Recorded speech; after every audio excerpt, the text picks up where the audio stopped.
ડભોઈ તાલુકાના કાયાવરોહણ રેલવે ગરનાળામાં નજીવા વરસાદમાં જ પાણી ભરાઈ જતા અવરજવર બંધ થઈ જવા પામી હતી, જેના કારણે વાહન ચાલકો પરેશાન બન્યા હતા।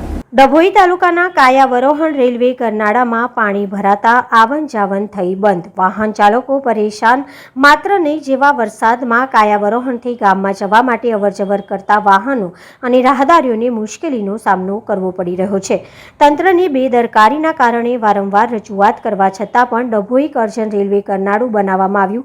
ગરનાળું દર વર્ષે પાણી ઘૂસી જાય છે। ધારાસભ્ય અને સાંસદ સભ્યને રજૂઆત કરવામાં આવી છતાં પણ એનો કોઈ નિકાલ આવતો નથી। દર ચોમાસામાં થોડો વરસાદ પડે છે અને ગરનાળામાં પાણી ઘૂસી જાય છે। વડોદરા તરફથી આ રૂટથી સિનોર તરફ આવવા જવા મેન કાયાવરોહણ રેલવે ગરનાળામાં પહેલા વરસાદમાં વરસાદી પાણી ભરાતા આ રૂટ પર આવતા તમામ વાહન વ્યવહાર ઠપ થઈ જવા પામ્યા છે। કાયાવરોહણ રૂટ પરથી વડોદરા તરફ જતા આવતા વિદ્યાર્થીઓ સહિત સિનોર તાલુકાના નોકરિયાતોને મુશ્કેલી વેઠવાનો વારો આવ્યો છે। કારવન તાલુકાના મોટામાં મોટા ગામ કાયાવરણની અંદર આ ગરનાળાની સમસ્યા છેલ્લા 1 વર્ષથી વધારેથી છે અને કારવન ગામની અંદર આજુબાજુના 20 ગામની અંદર અને સિનોર તાલુકા અને ડભોઈ તાલુકાના ખેડૂતો, કામદારો, મજૂરો અને સ્કૂલે ભણતા છોકરાઓ બહુ જ પરેશાન થાય છે।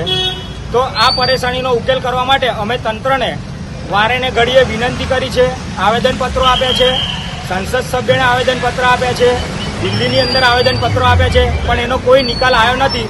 તો ખાસ કરીને ધારાસભ્ય, સાંસદ સભ્ય અને જે આના તંત્રમાં સામેલ હોય એવા બધા જ લોકોને અમે વિનંતી કરીએ છીએ કે આનો નિકાલ લાવે। આ એક આજની સમસ્યા નથી, દરરોજની સમસ્યા છે। કારવન ગામ અને આજુબાજુના ગામના ખેડૂતો, કામદારો, મજૂરો અને નાના છોકરાઓ એ સીધા આમાં ઇફેક્ટ થાય છે અને 2 તાલુકા આની અંદર ઇફેક્ટ થાય છે। તો ખાસ કરીને સાંસદ સભ્યને વિનંતી છે કે આ તમારા કાર્યરૂપની અંદર આવે છે તો આનો નિકાલ લાવે, જેથી કરીને આ દરરોજે ને દરરોજે અમારે 4 મહિના સુધી આ સમસ્યાનો સામનો ના કરવો પડે અને આ રીતે જે કાર્ય બધાનું ઠપ થાય છે એ થાય ના।